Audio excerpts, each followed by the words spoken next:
అమాయకపు జాతి అమ్మా మా మగజాతి.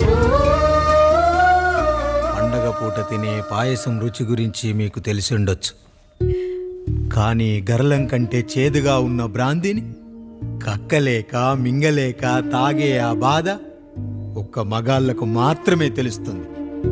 కష్టాల్లో ఓదార్చిన మందును సుఖాల్లో మర్చిపోకూడదని తాగడమే కాని మాకు మాత్రం తాగాలని ఆశుంటుందా తల్లి? చివరిగా ఒక్క మాట, కష్టాలు పొంగల్లో మిరియాల్లా మనకే వస్తాయి, కానీ సంతోషాలు ఉప్మాలో జీడిపప్పులా పక్కనోడుతో ఉంటాయి.